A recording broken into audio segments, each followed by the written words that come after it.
Kerala P S സിയിലേക്ക് നമ്മളൊരു RTI കൊടുത്തിട്ടുണ്ടായിരുന്നു. അതായത് ഇപ്പോൾ ലേറ്റസ്റ്റ് ആയിട്ട് നടന്ന നോട്ടിഫിക്കേഷൻ ഉണ്ടല്ലോ, അതിൽ ഓരോ പോസ്റ്റിലേക്കും എത്രത്തോളം ആളുകൾ അപ്ലൈ ചെയ്തിട്ടുണ്ട് എന്നുള്ളത്. അപ്പോൾ അതിൻ്റെ ഒരു ഡീറ്റെയിൽ ആയിട്ടുള്ള റിപ്ലൈ നമുക്ക് കേരള പി എസ് സിയുടെ ഭാഗത്തു നിന്ന് ലഭിച്ചിട്ടുണ്ട്. അപ്പോൾ ഞാനത് ഇവിടെ എന്ത് ചെയ്തിട്ടുണ്ട്, സ്ലൈഡായിട്ട് ഇൻക്ലൂഡ് ചെയ്തിട്ടുണ്ട്. അപ്പോൾ എന്താണ് ഈ ഒരു പി എസ് സിയുടെ റിപ്ലൈ എന്നുള്ളത് നമുക്ക് നോക്കി നോക്കാം. വളരെ ഷോക്കിംഗ് ആയിട്ടുള്ള ചില ഇമ്പോർട്ടൻ്റ് ആയിട്ടുള്ള കാര്യങ്ങൾ അപ്ഡേറ്റ് ചെയ്യാനുണ്ട് ഇതിൽ.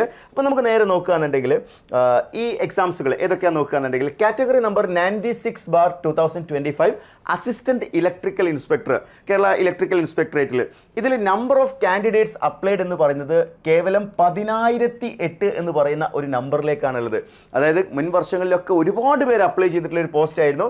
എന്നാൽ ഈ ഒരു പോസ്റ്റിലേക്ക് കേവലം 10,000 ആളുകൾ എന്ന് വേണമെങ്കിൽ നമുക്ക് പറയാം. 10,008 ആണ് കറക്റ്റ് ആയിട്ടുള്ള കൗണ്ട് എന്ന് പറയുന്നത്. അപ്പോൾ 10,000 ആളുകൾ മാത്രമാണ് എന്ത് ചെയ്തിട്ടുള്ളത്, ഈ ഒരു പോസ്റ്റിലേക്ക് അപ്ലൈ ചെയ്തിട്ടുള്ളത് എന്ന് കാണാൻ സാധിക്കുന്നുണ്ട്. അതേപോലെ തന്നെ category number 101/2025 technician grade 2 electrician ആണ്. ഇതിൽ നമ്മൾ നോക്കുകയാണെന്നുണ്ടെങ്കിൽ 6,871 ആളുകൾ എന്ത് ചെയ്തിട്ടുണ്ട്, ഈ ഒരു പോസ്റ്റിലേക്ക് അപ്ലൈ ചെയ്തിട്ടുണ്ട്. അപ്പോൾ നമ്പർ ഓഫ് അപ്ലിക്കൻസ് ഇലക്ട്രിക്കലിൻ്റെ കേസിൽ നോക്കുകയാണെങ്കിൽ വലിയ രീതിയിലുള്ള ഒരു ഇടിവാണ് സംഭവിച്ചിട്ടുള്ളത് എന്ന് കാണാൻ സാധിക്കുന്നുണ്ട്.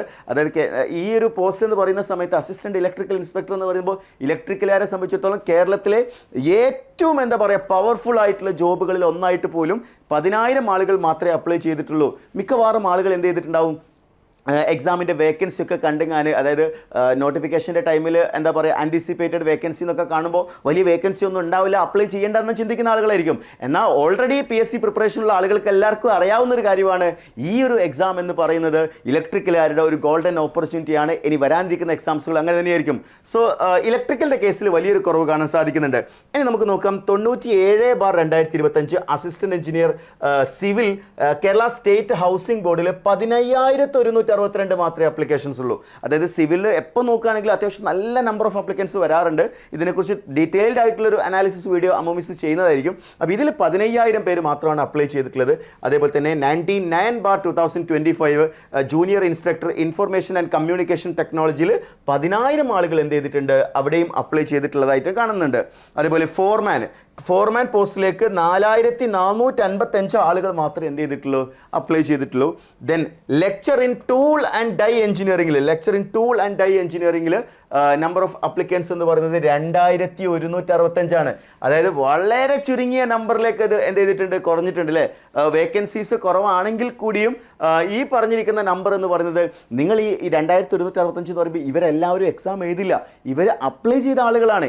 ഇനി ഇതിൽ കൺഫർമേഷൻ കൊടുക്കുമ്പോഴാണ് നമുക്ക് എന്ത് ചെയ്യാൻ പറ്റുക, അതിൽ എത്ര പേര് എക്സാം എഴുതുന്നു എന്ന് കാണാൻ സാധിക്കുക. എന്തായാലും അപ്ലൈ ചെയ്ത ആളുകളൊന്നും എല്ലാവരും എക്സാം എഴുതില്ല, വലിയൊരു നമ്പർ അവിടെ കുറയാനുള്ള സാധ്യതയുണ്ട്. അതേപോലെ അടുത്ത് നമ്മൾ നോക്കുകയാണെന്നുണ്ടെങ്കിൽ assistant engineer Kerala LSGD department local self government ഡിപ്പാർട്ട്മെന്റിൽ 11,118 ആളുകൾ മാത്രമാണ് അവിടെ എന്ത് ചെയ്തിട്ടുള്ളത്, അപ്ലൈ ചെയ്തിട്ടുള്ളത്. പിന്നെ അത്യാവശ്യം നന്നായിട്ട് അപ്ലിക്കേഷൻ വന്നിട്ടുള്ളത് first grade draftsman or first grade overseer സിവിലാണ്. അത് പബ്ലിക് വർക്ക്സിൽ PWD ഡിപ്പാർട്ട്മെന്റ്സിൽ 18,274. ഇപ്പം ഞാൻ മനസ്സിലാക്കുന്നത് ഇത് അത്യാവശ്യം നല്ല വേക്കൻസി ഉള്ള ഒരു പോസ്റ്റ് ആയതുകൊണ്ട്, കൂടുതൽ വേക്കൻസി ഉള്ള പോസ്റ്റ് ആയതുകൊണ്ടായിരിക്കും ഇതിൽ കൂടുതൽ അപ്ലിക്കൻസ് വന്നിരിക്കുന്നത്. വേക്കൻസി നോക്കിയല്ല നിങ്ങൾ അപ്ലൈ ചെയ്യേണ്ടത്. ഇൻ ഫ്യൂച്ചർ മനസ്സിലാക്കുക, ആൻറ്റിസിപ്പേറ്റഡ് വേക്കൻസി എന്ന് പറയുന്നത് കൂടാൻ സാധ്യതയുണ്ട്. പലപ്പോഴും അങ്ങനെ തന്നെയാണ് വേക്കൻസീസ് എന്ന് പറയുന്നത്.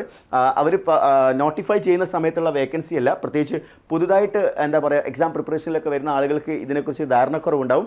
അപ്പോൾ നോട്ടിഫിക്കേഷൻ്റെ ടൈമിലുള്ള വേക്കൻസി അല്ല, പിന്നീട് വീണ്ടും വേക്കൻസീസ് ആഡായി വരാറുണ്ട്. അപ്പോൾ അത് കൃത്യമായിട്ടൊന്ന് മനസ്സിലാക്കി വെച്ചേക്കണം. അപ്പോൾ ഈ ഒരു RTI റിപ്ലൈ എന്ന് പറയുന്നത് ശരിക്കും ഒരു ഷോക്കിംഗ് ആയിട്ടുള്ള ന്യൂസ് തന്നെയാണ്. കാര്യം ഇലക്ട്രിക്കൽ ഇൻസ്പെക്ടറിൽ നമ്മൾ ചുരുങ്ങിയത് ഒരു 20,000 പേരെങ്കിലും അപ്ലൈ ചെയ്യുമെന്നാണ് പ്രതീക്ഷിച്ചിട്ടുണ്ടായിരുന്നത്.